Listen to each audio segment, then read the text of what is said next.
Archangel Chronicles 2, Chapter 16, Emmanuel, by Raymond Collotti, copyright 2025, all rights reserved. Of heaven's fire, where halos blaze and stars aspire, he stands with robe and solemn eye, a keeper of the realms on high. The box he holds adorned in gold, with ancient runes and secret soul, is not of gems or coin or stone, but bears a gift of soul alone. No mortal craft nor empire's pride could ever forge what dwells inside. For in that chessboard small and deep lies what the gods and angels keep.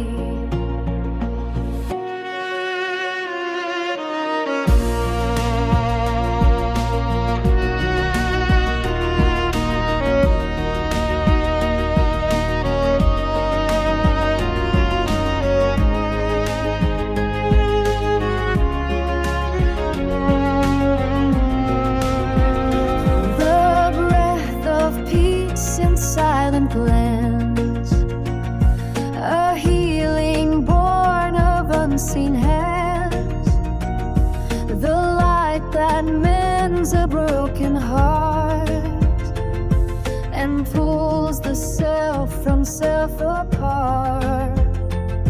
It holds a song not yet been sung in every tongue to every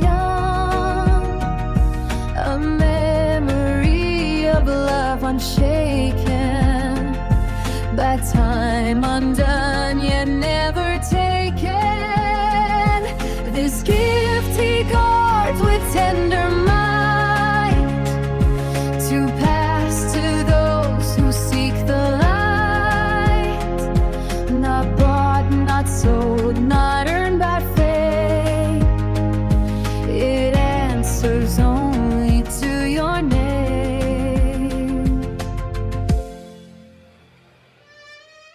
Sophia. We departed from Jerusalem in silence. No heralds followed us, no guards. Only the wind whispered through the olive groves as the city's walls receded behind us, their pale stones stained by the red of dawn. The people still slept. The city's great engines of trade and prayer had not yet stirred. But we knew the king was awake, brooding behind his gilded doors, dreaming his dark dreams. Melchior rode at the head, his mantle of white dusted with night's ash. Beside him, Balthazar held aloft a staff of ebony, tipped with silver. Hamrath kept pace beside him. Gondophares, quiet and inward, murmured prayers in his native tongue. Loukia rode close to me, her lyre tied to her saddle, her eyes bright, though she had not slept. Adam followed behind, his face turned to the horizon, as though listening for something beyond sound. Axia and Arcelian and their Scythian guard rode at the rear of the caravan, ever watchful of the road behind them, lest Herod change his mind and send his men after us. Adam and I were unsettled with the whereabouts of Targetus and the eagle Zephira. Loukia was in tears over his absence, constantly glancing back, searching the horizon for a sign of him. It had been days since he had left us riding back along the road to the Nabatean fortress city of Mamshut, chasing something he had seen through the eyes of the eagle. As the hours passed, Our anxiety over his absence grew ever larger, like a storm cloud on the edge of sight. The star was still before us. It no longer moved swiftly across the heavens as it had upon the desert road, but burned steady and low, not like other stars, but living as if its light could breathe. It hovered above the hills in the south, a pale fire against the morning sky. The road wound between terraced slopes and groves of fig and almond trees. Shepherds were already abroad, their flocks grazing in the dim light. They watched us pass with wonder, murmuring blessings or signs against the evil eye. Although our caravan was not small, it carried an air not of wealth, but of omen. At midday, we stopped by a spring near the village of Tekoa. The water was cool, and the sound of it seemed to cleanse the silence that had followed us from the palace. Melchior spoke little, but when I asked what he saw in the star, he said, "It is no mere flame of heaven, Sophia. It is an eye not watching, but weeping. Where God grieves, the light bends thus." Loukia began to hum softly, her voice blending with the trickle of the spring. "O bright one, do not blind us, but lead where mercy dwells.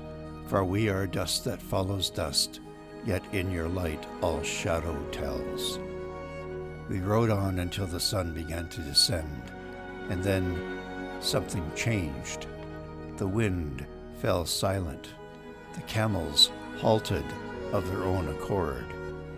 Even the air seemed to pause, trembling in a silence too deep for speech. Above the next ridge, the star ceased its slow movement and stood fixed, shining like a lamp hanging low over the earth. Its rays spread softly, touching the hills and winding road with a light that seemed to come from within rather than without. Gondophares knelt beside his beast and covered his face. Balthazar dismounted and pressed his hand to the ground. "It breathes," he whispered. "The world itself breathes." I felt it too, a pulse beneath the soil, a warmth that was not of the sun. Adam came to stand beside me, his eyes filled with wonder and sorrow. "This," he said, "is the place where time unfolds into itself. Every birth, every death, every longing meets here in a single heartbeat." The hills of Bethlehem lay before us, veiled in twilight. The star hung motionless above them, as if heaven had found its resting place. I wrote as the others knelt in silence, "We have followed a fire through the wilderness and fear, and at last it touches and stands still. The heart of the world beats beneath this light, and all creation holds its breath." Balthazar sent Hamrath ahead with a party to make inquiries about the whereabouts of the star child. He came back in the afternoon with news of a man named Joseph, a tecton, a craftsman, a son of the house of David. The dwelling of this man's family was near. They guided us to this building. And late in the afternoon, we arrived at this place, but the star had disappeared, obscured by some clouds.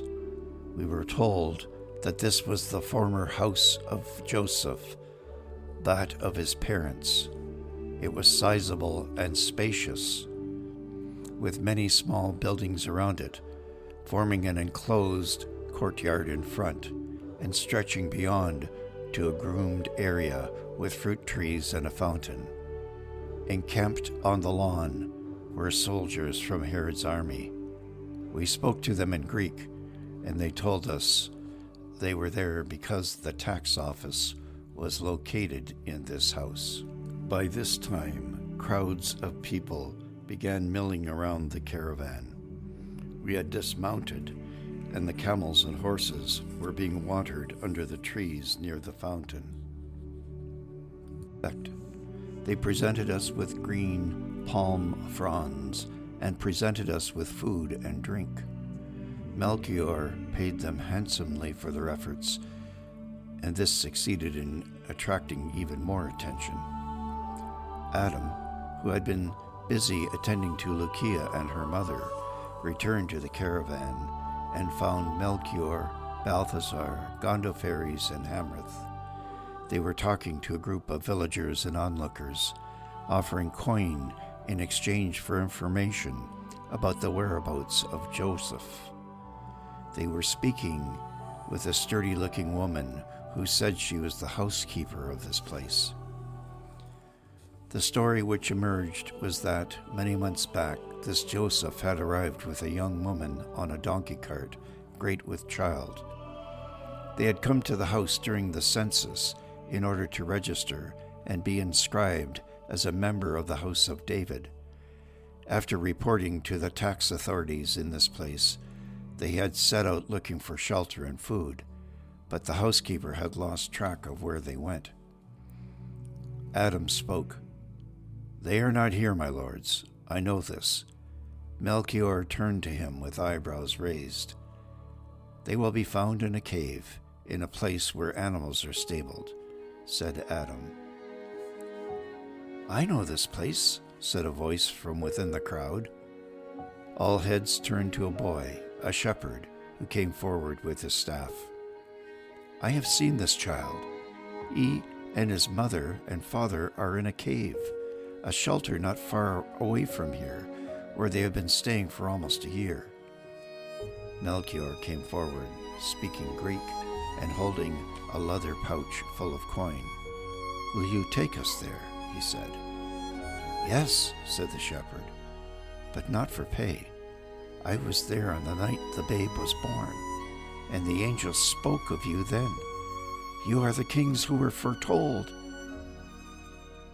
Gondophares laughed, speaking in his deep baritone voice. "More like kings, queens, have-beens, scholars, strangers, and princesses, I would say."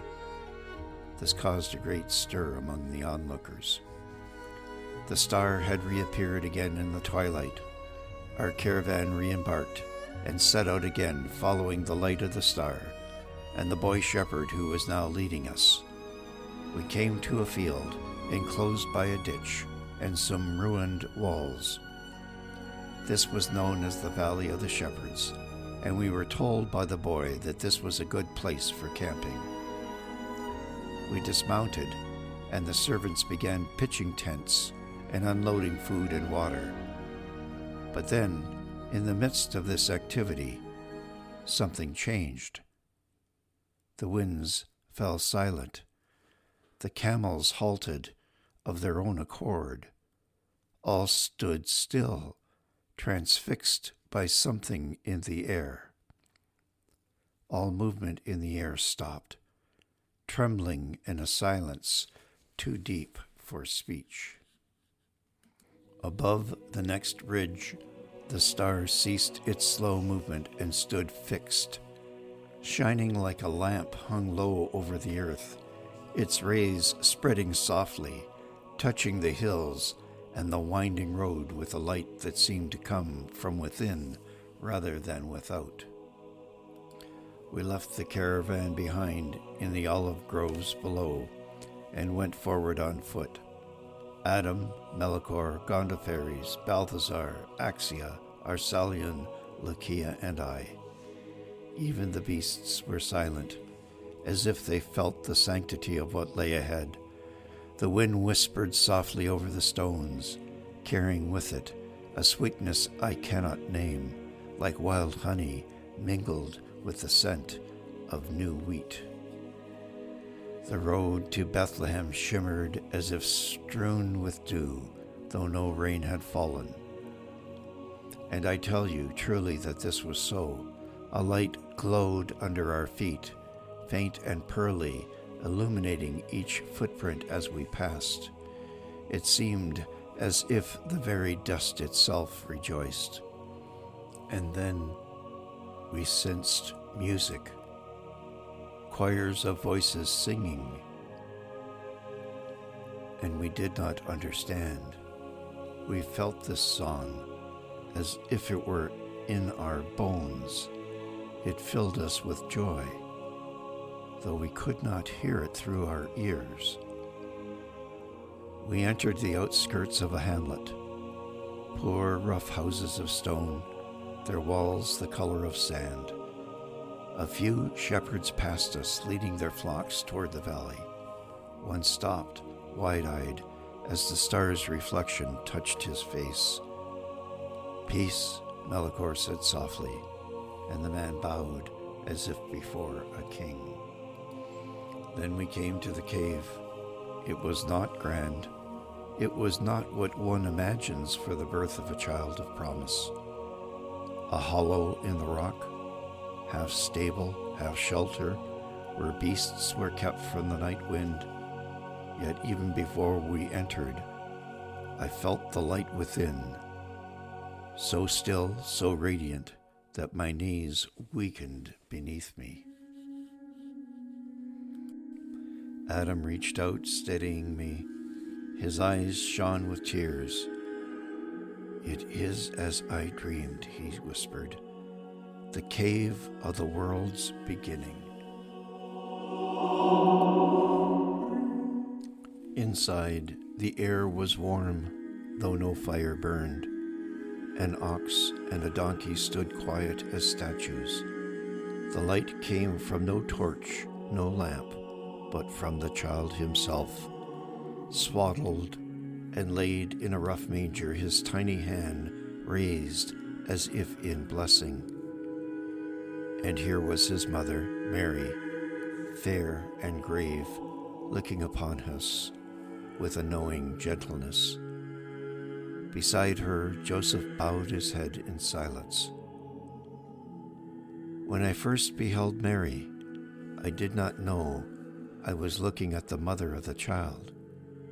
She seemed at once younger and older than any woman I had known. Her garments were simple, the rough wool of shepherds' wives, yet they fell about her like a mantle of light. There was nothing of ornament upon her, no jewel, no ring, save a single thread of blue woven through her veil, as if heaven itself had brushed against her hair. Her face was pale with long vigil, yet peaceful, as though every sorrow had already been measured and accepted. Her eyes, how shall I speak of them? They were dark, but not the darkness of shadow, rather of depth. When they turned towards the child she bore in her arms, that depth became radiant. It was not beauty as we name it in Alexandria or Rome. It was something purer, transparent, like a lamp's flame seen through clear water. Around her, all sound seemed to hush. Even the beasts, tethered by the stable wall, grew silent. The air trembled faintly, as if the world itself were holding its breath. The star above the cave burned low and steady, its light resting on her brow. We halted, struck by the timelessness of the moment, and something else. I felt a tremor run through me, a burst of light and warmth, like being immersed into a soothing bath of warm water. It was an anointing. I began to fall and clutched at Adam, who reached out to hold me up. My head was swimming, and all vision faded, until a new vision filled my mind and heart and sight. It was a vision of stillness, not in the days when I walk the earth, but in the light of understanding that visits the soul when it is quiet before the sacred source. I saw this girl, Mary, as a child, no more than 3 years of age, accompanied by her elderly mother Anna and her father Joachim, born to them in their old age after years of barrenness. She was being taken up to the temple in Jerusalem. In gratitude, her parents dedicating her to the service of God even before her birth, vowing that when the child was old enough, she would be offered to the Lord. I saw her parents bringing her in procession to the temple in Jerusalem, clothed in white, carrying candles and singing psalms from the Hebrew scriptures. The little girl ascended the 15 steps of the temple unaided, as if drawn by the Spirit, and was received by the high priest, who blessed her and placed her among the consecrated virgins. I saw Mary joining a community of young women dedicated to prayer, weaving, and temple service. They lived in a small chamber near the inner courts, under the guardianship of the priests and the elder women, who instructed her in the law, the Psalms, and the sacred customs of Israel. I saw her rise each morning to pray before the golden lampstand, giving thanks for the coming of light, and joining the other virgins in spinning and weaving fine linen used for the priest's vestments and the temple veil. I saw her withdraw to solitude, meditating upon the Jewish scriptures, especially the prophecies of the coming Messiah. She was filled with divine joy and contemplation. Her demeanor was gentle, quiet, and radiant, with a purity that drew reverence even from the high priests.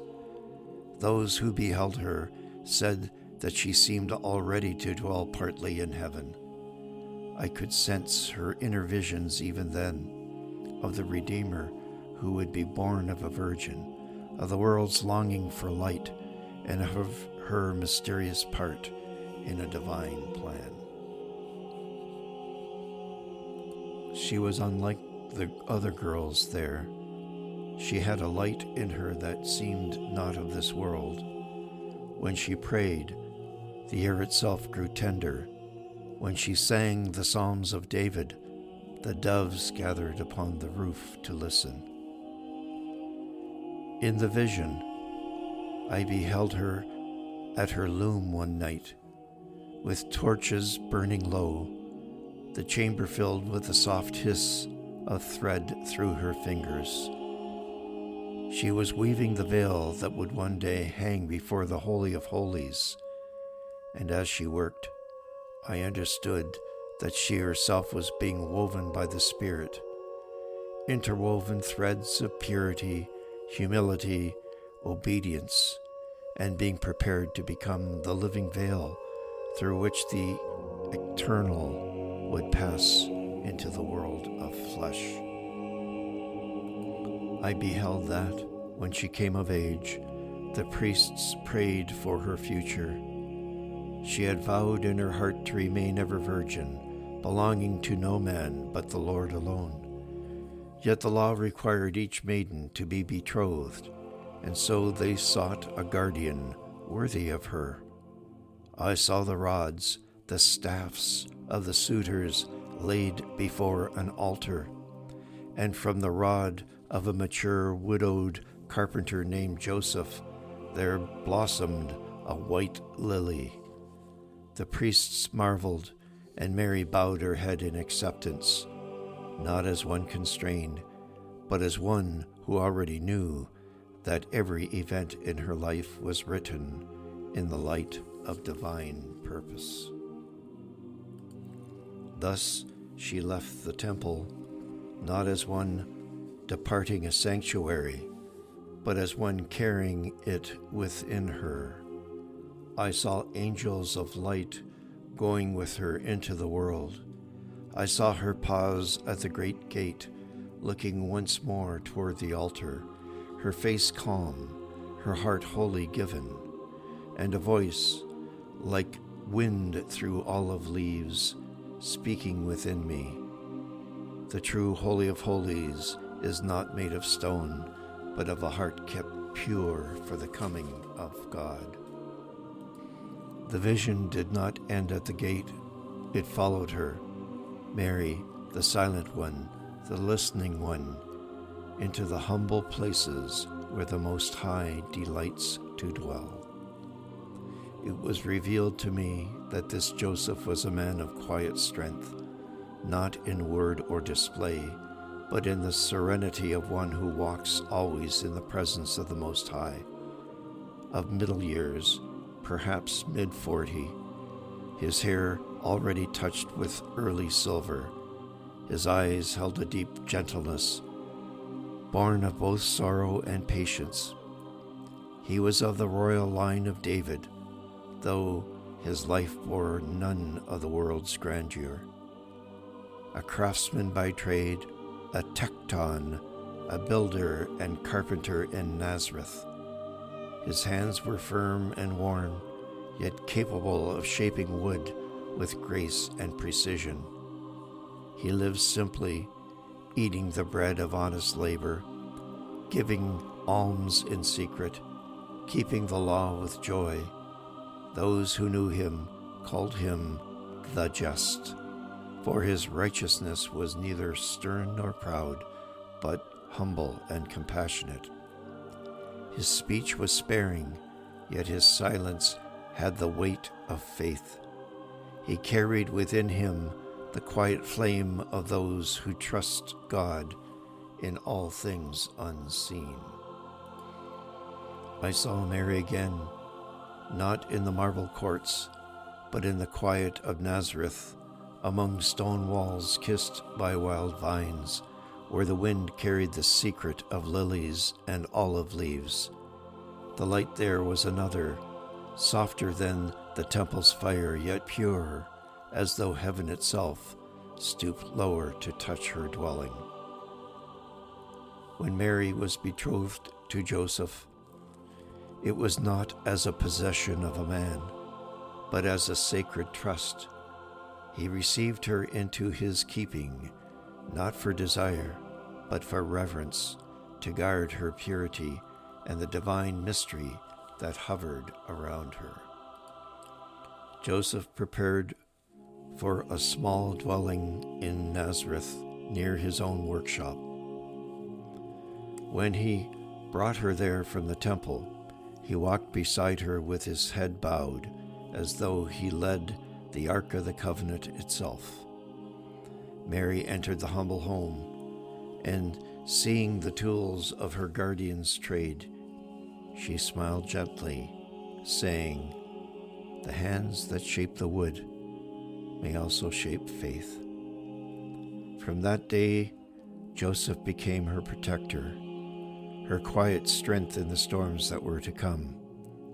He watched over her with tender reverence, never daring to question the divine mystery she carried. In his heart, there was awe more than understanding, and love that asked for nothing in return. She lived simply, as those who have already found their treasure need little else. Her hands knew the wheel, the spindle, the jar of water at dawn. Her prayers arose with the smoke of the hearth, and yet beneath every task there stirred a deep expectation, as though her very breath was attuned to a promise that the world had long forgotten to hear.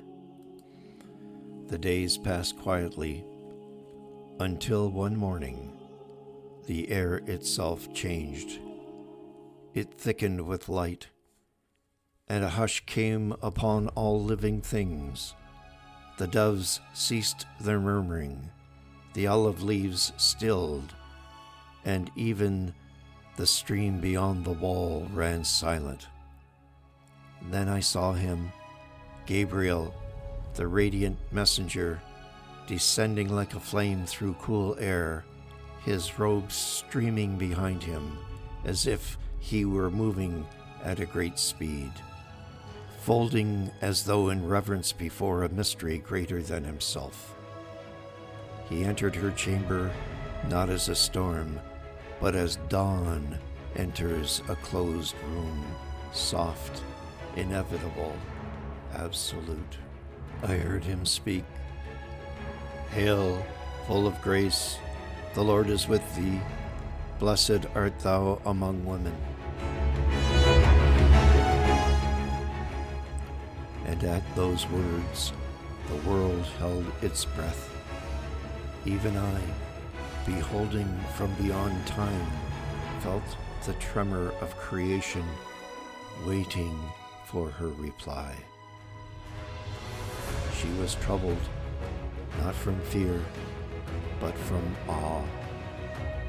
She had lived all her life within holiness, and now holiness spoke her name. Her voice, when it came, was gentle as rain upon the dust. How shall this be, since I know not man? And the angel answered, "The Holy Spirit shall come upon thee, and the power of the Most High shall overshadow thee. Therefore this child shall be born, shall be called Holy, the Son of God."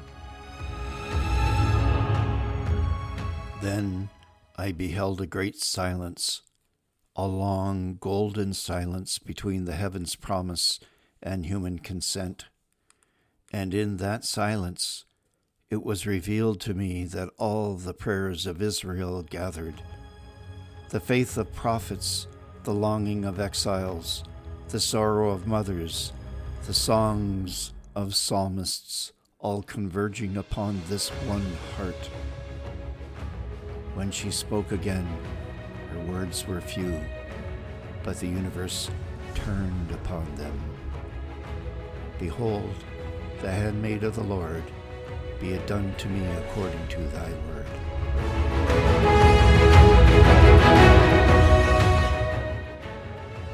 At that moment, I beheld light enter flesh, not in thunder or fire, but in stillness so profound that it shook the stars. The veil she had woven in the temple now lived within her. The Most High had passed through it and became man. And the angel bowed. The light receded, leaving only the breath of dawn. And Mary, a virgin once of the temple, now bore within her the true ark of the covenant of the Jews, the living word hidden beneath her heart. I fell to my knees in the vision, overwhelmed by a sweetness that words cannot contain, and I heard the voice again, the same that spoke before. The Lord sought a dwelling among men and found it in her heart. The months passed in peace. Mary's days were filled with light and prayer, her voice often rising in soft hymns as she spun or wove. Joseph, returning from his labors, would pause at the doorway and listen, feeling his heart grow still. But one evening, as the sun set over the hills of Galilee and the swallows turned in slow circles above the rooftops, he saw that her face was changed. There was a new radiance upon her, but also a secret weight she bore in silence. He did not ask at first.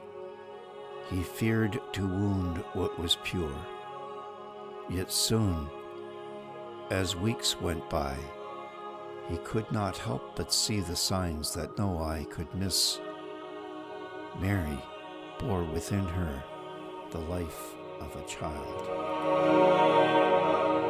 A storm rose in Joseph's heart, not of anger, but of sorrow deeper than words.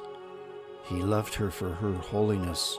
He had guarded her as a sacred trust, and now he could not understand what had happened. And in the vision I saw later that night Joseph walking beneath the olive trees. The moonlight silvered his face as he lifted his eyes toward heaven. "Lord," he whispered, "thou knowest I have not wronged her. If she be guilty, I will not accuse her. If she be innocent, reveal thy will to me. I am not worthy to judge what I do not comprehend." He resolved, in his quiet righteousness, to put her away secretly, to send her back to her kin without shame or reproach. Better, he thought, that his own name be forgotten, that she should be exposed to scorn.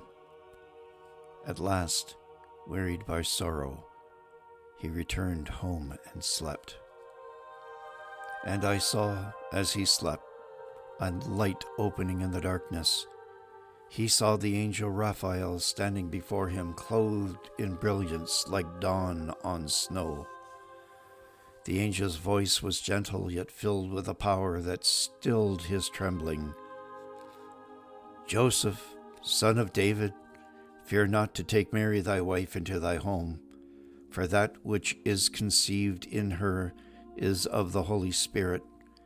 She shall bring forth a son, and thou shalt call his name Jesus, for he shall save his people from their sins."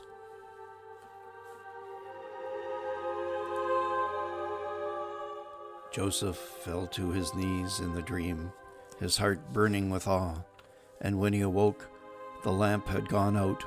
Only the stars shone through the window, yet he felt their light upon his soul, as though heaven itself had bent low to whisper faith into his heart. He arose before dawn and washed his hands and went to her dwelling. Mary met him at the threshold, calm and shining as though she had known what he would say. He bowed before her and said simply, "Forgive my fear. The Lord has spoken. From this day forth, I am thy servant and the servant of the child." Tears filled her eyes, and she answered, "Then together let us serve his will." And at that moment, heaven and earth drew nearer. Craftsmen, a carpenter and a virgin, not bound by law or desire, but by a covenant older than time, set within the heart of God. My vision faded. I found myself kneeling and looking at Adam's face. His hair, now streaked with white, was ablaze, shining like a beacon. I instantly knew, somehow beyond my explaining, that he had seen the same vision. I looked to the others, to Melchior, Balthazar, Gondophares, Axia, Arcelian, Loukia, and her mother Calliope. They had all fallen to their knees, struck by the same vision. They were stirring now and began to look up, their faces alight with a strange glow. I heard a flap of wings and saw the majestic figure of the eagle Sophia alight on a doorpost. The great bird bobbed its head as if bowing to the sacred.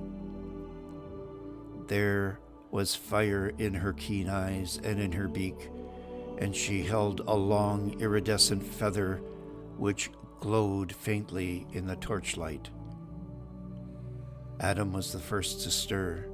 He stood and went to the eagle, and taking the feather in 2 hands outstretched, watched over to the mother and the child and laid it at the child's feet. "A gift from the skies, O Lady of Light and luminous child," he said, bowing reverently. "He from whom this has come, Targetus, is not yet here, but he offers this as a token of the sky's obedience to the ground, and to the divine a sign of freedom choosing humility. The child smiled, his face radiant. Adam reached behind his neck and unclasped a silver chain with the medallion. He hesitated, his face pale, his eyes deep with the knowledge of what must come. This was the medallion he had recovered from the mouth of a great fish when he had first come to Egypt, the medal bearing the crossed symbols of the Greek letters Chi and Rho, the Alpha and the Omega. I bring you that which was revealed to me by the angels when I first came to this time and place, he said, holding out the chain to the child. It glowed with a soft blue light as the child reached out and grasped the chain, the medallion flashing as he did so. This gift to you, sent to me, and I return it now with all gratitude. He knelt and whispered, I have seen the world that shall be, and it weeps for you. The child stirred, and his small fingers brushed Adam's hand. I saw then a light pass between them, silent, terrible, beautiful, a covenant beyond the reach of centuries. Above us, the star burned lower still, as if bending down to listen, and the night of Bethlehem seemed to open into eternity. At first, I scarcely dared lift my eyes. It seemed to me that every motion of the air, every mote of dust suspended in that narrow cave had taken on a living stillness. And then I saw him, the child in his mother's arms, wrapped in cloth rough as the desert wind, yet more radiant than any garment woven by kings. He was so small my heart trembled with a strange tenderness, for he seemed no more than any other newborn babe. His skin was pale as unbaked clay, touched by the faint glow of a candle flame. But it was his eyes that unmade me, wide, clear, ancient eyes, as though they had looked upon all things and found them worthy of mercy. When he gazed, it was not outward, but through, as if he beheld the hidden seed in every soul. The light from the star gathered upon his brow like a crown of invisible fire. It did not dazzle, but gentled the darkness. Even the shadows seemed to bow. A lamb stirred nearby, and its breath mingled with his, soft and steaming in the cold air.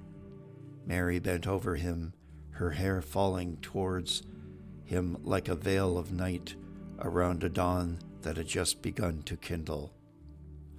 I thought then of the wisdom of the ages, of Alexandria's scrolls, of the great philosophers, of all the words men have written in pursuit of truth, and I knew that none of them could contain what I saw before me, truth made flesh, sleeping in a manger. The child smiled and nodded.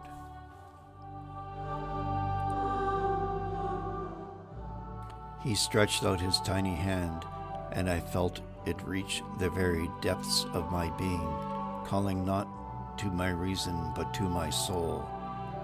As I understood wordlessly that the journey of the star-bearers had ended not in the finding of a king, but in the birth of a love so pure that the world itself would not remain unchanged.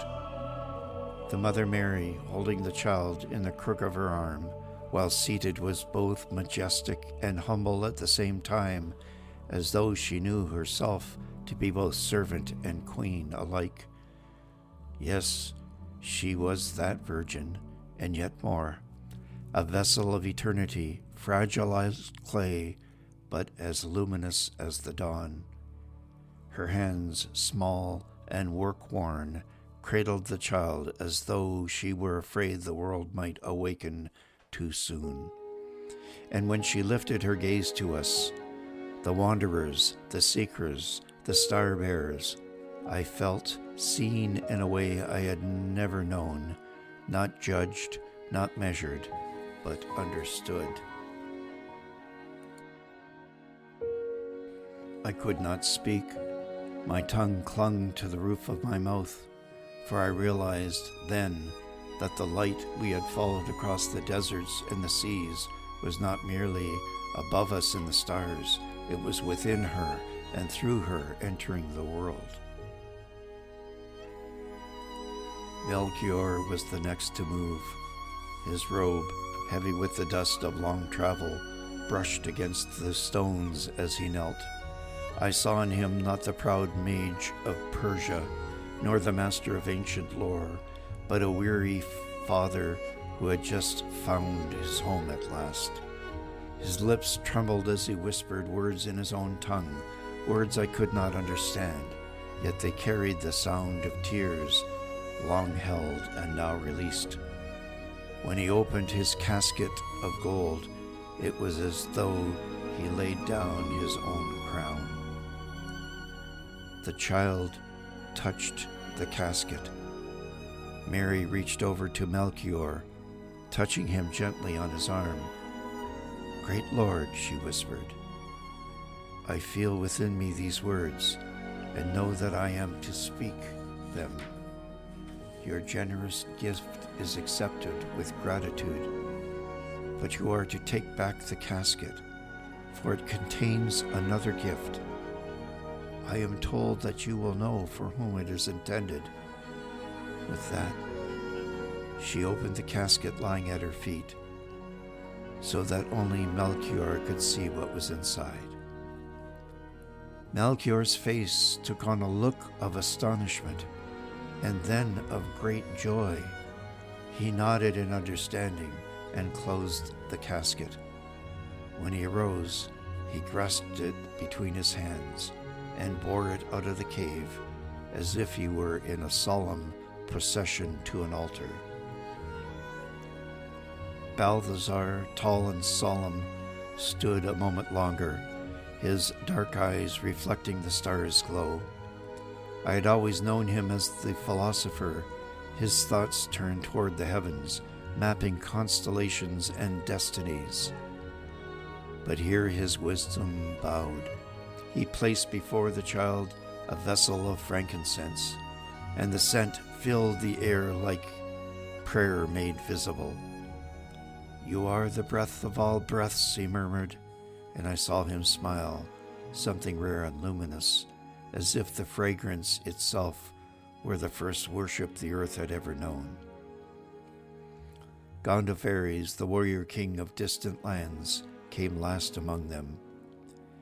His hands, scarred from the sword, shook as he held forth the jar of myrrh. "This is for kings who die," he said softly, almost in fear. "But I would not that you should die." His voice broke, and in that breaking, I heard whispers of hope for the end of all wars. He bowed so low that his forehead touched the earth, and his eagle brooch, the symbol of dominion, slipped from his cloak unnoticed. I bent and saw it lying in the straw beside the child, gleaming like a fallen star. After the kings had laid down their treasures, there came a hush, a living silence that seemed to wait for something still unsaid. The lamps flickered, the beasts shifted softly in their stalls, and I felt the very stars leaned closer to listen. Then Loukia stepped forward. The child's light shone upon her face, and for a moment I saw her as if transfigured, no longer the weary girl of the long road, but the poetess of the north reborn in her calling. Her hair caught the glow like threads of dawn, and her eyes glistened with unshed tears. In her hands she carried her lyre, worn smooth by travels, its strings still dusted with the sands of Arabia. She knelt near the manger and whispered, "I have no gold, No incense nor myrrh, only this song that was given me in the desert when I dreamed of your coming. The notes rose softly, trembling like the first drops of rain after a long drought. Each tone shimmered in the air and lingered as though unwilling to fade. Her voice followed, clear, childlike, and yet filled with something ancient and vast.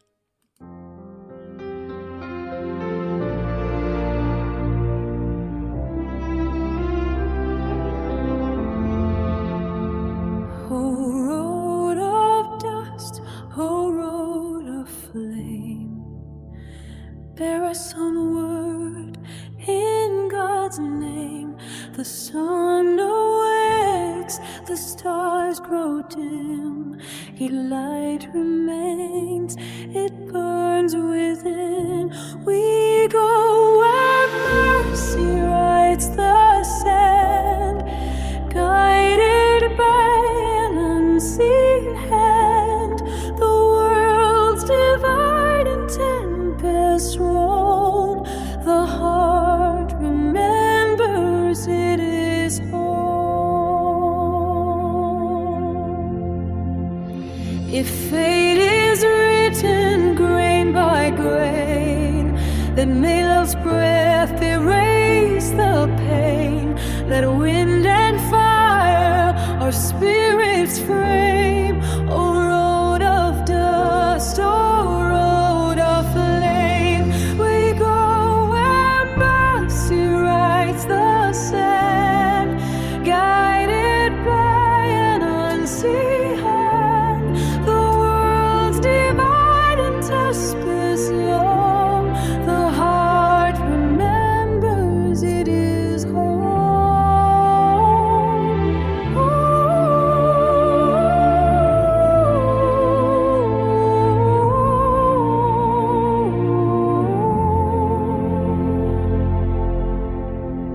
The dawn still weeps with morning dew. The stars withdraw, yet truth shines through. What we have lost, the light reclaims. O road of dust, O road of flame, we go where mercy writes the sand, guided by an unseen hand. The worlds divide and tempests roll, the heart remembers it is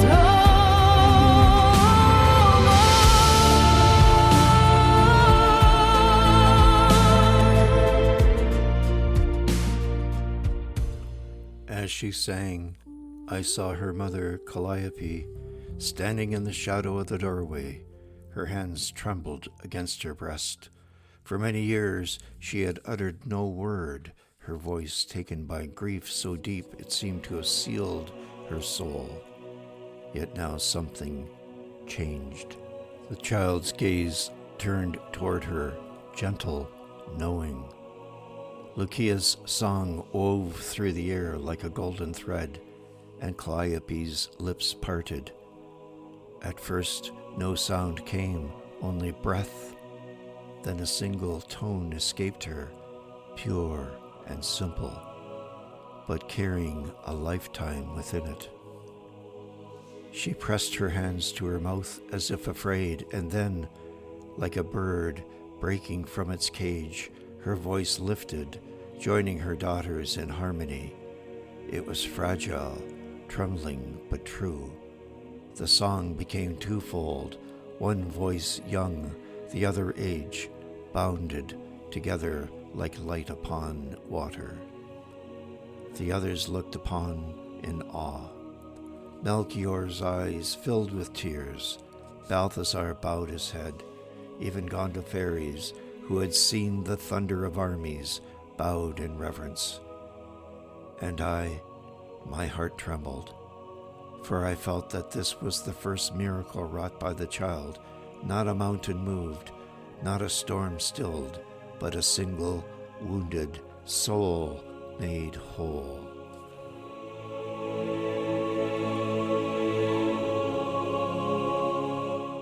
When the song ended, there was no applause, no word spoken, only the quiet joy of presence. Calliope sank to her knees beside Loukia, weeping softly. Mary reached out and touched her brow, and I thought I saw the faintest smile upon the child's face.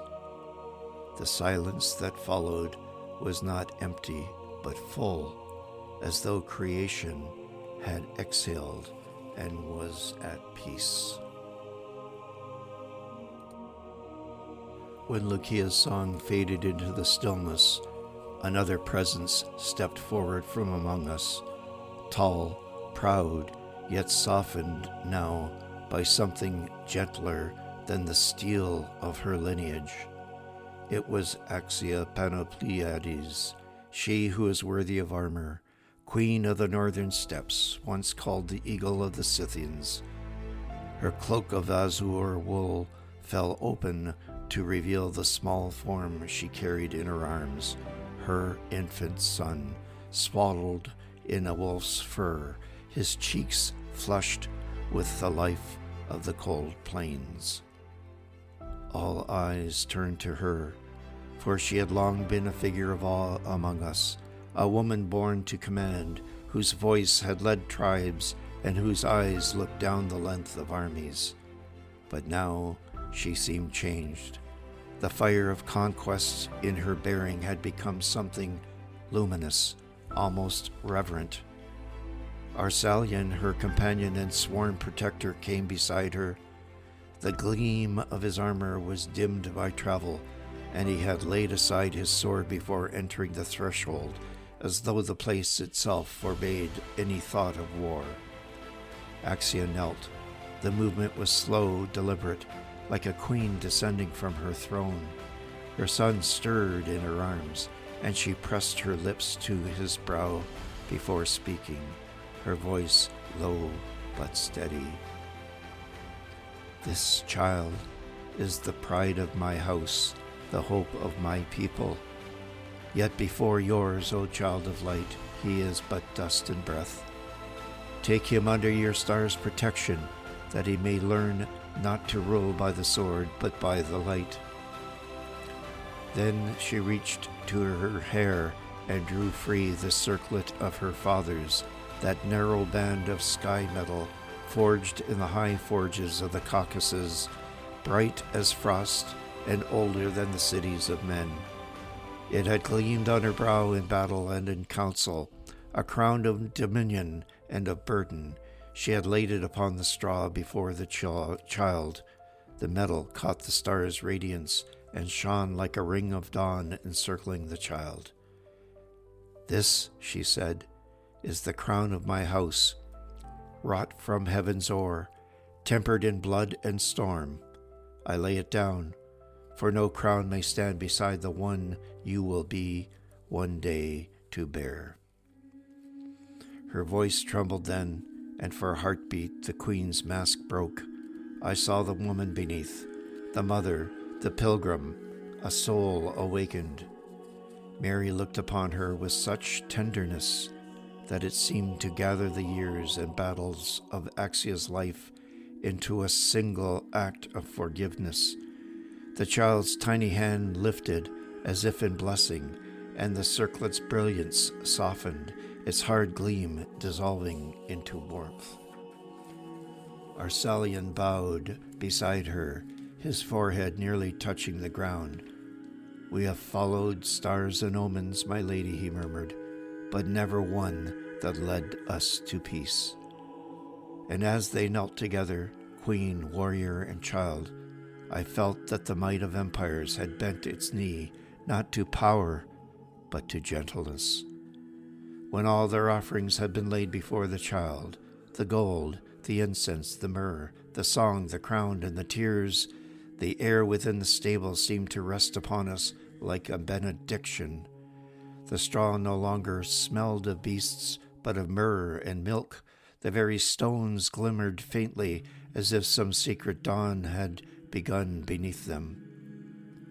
Mary wrapped the veil closer about the infant, and Joseph, silent and steadfast, stood at her side. He inclined his head to us, a gesture both humbly and kingly, and I knew then that his strength was the quiet kind that holds worlds together. We left one by one, unwilling to break the stillness.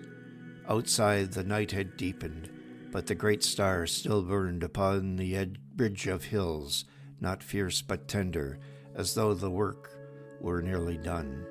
The wind moved softly through the olive trees. The earth, long burdened, seemed to breathe again.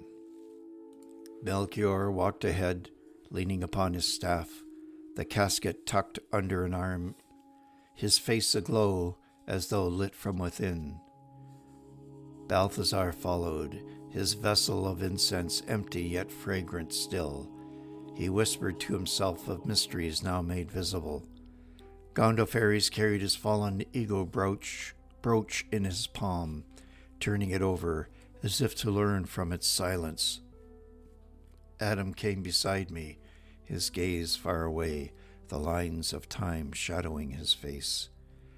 Loukia held her mother's hand, and they were singing quietly to one another, a simple lullaby for the child in a tongue older than cities.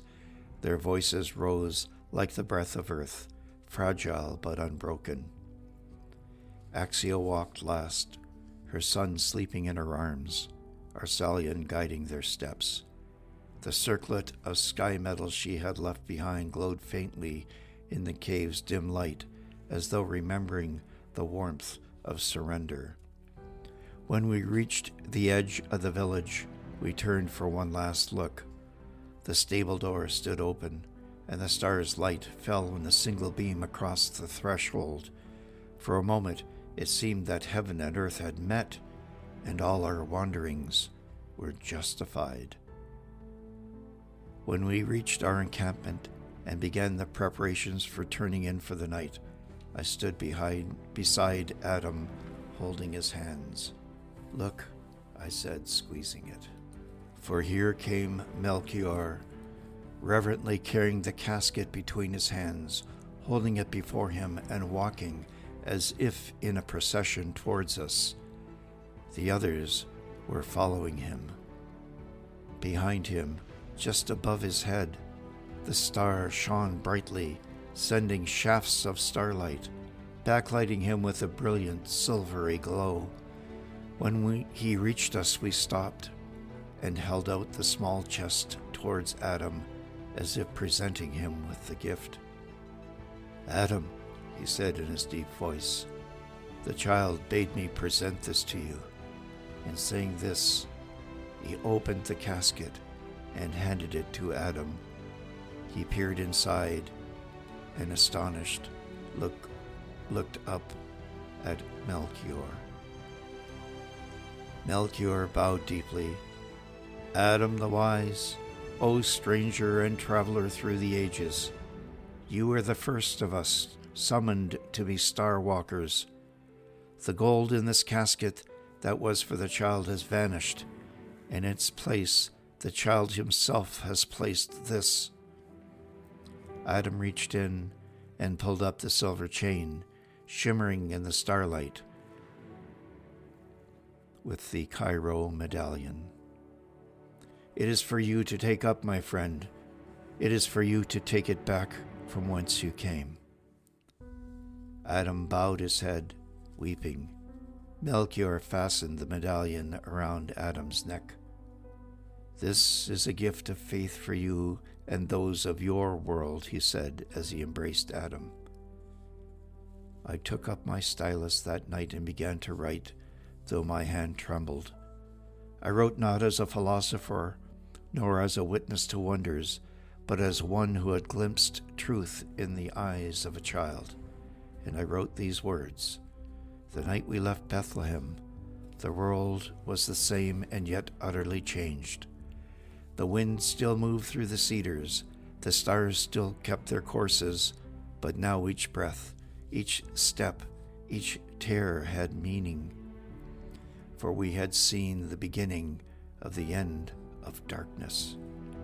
And when I finished, I set down the scroll and listened. In the distance, I could still hear Loukia's song fading towards dawn.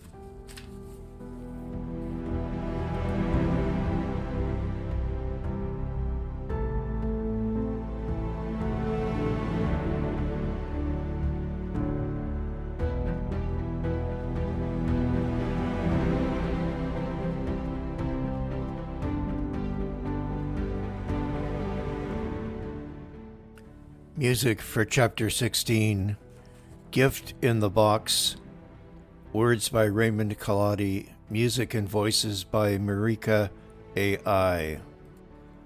Dawn's Song, words by Raymond Kaladi, music and voices by Marika AI. A New Quest by ED Records. Rise by Twins Music. And the following from Epidemic Records. Aurora by Christopher Mo Ditlevson. Eye of the Storm by Johannes Borloff. Aeternum by Christopher Mo Ditlevson. Kyrie eleison by Silver Maple. Unus ex disciplis mei. Av Jord till Jord by Silver Maple. Return of Light by Christopher Mo Ditlevson. Hail Mary by Edgar Hopp. Before Daybreak by Christopher Mo Ditlevson. God Send by Johannes Borloff. End of an Era by Christopher Mo Ditlevson. Archangel Chronicles 2 by Raymond Kaladi. Copyright 2025. All rights reserved.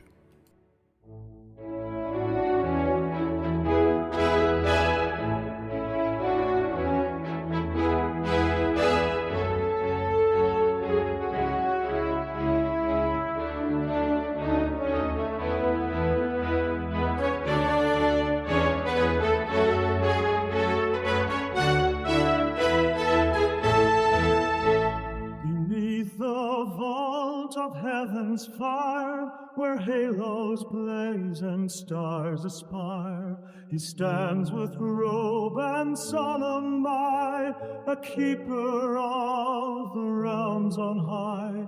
The box he holds, adorned in gold, with ancient runes and secrets old, is not of gems or coin or stone, but bears a gift of soul alone.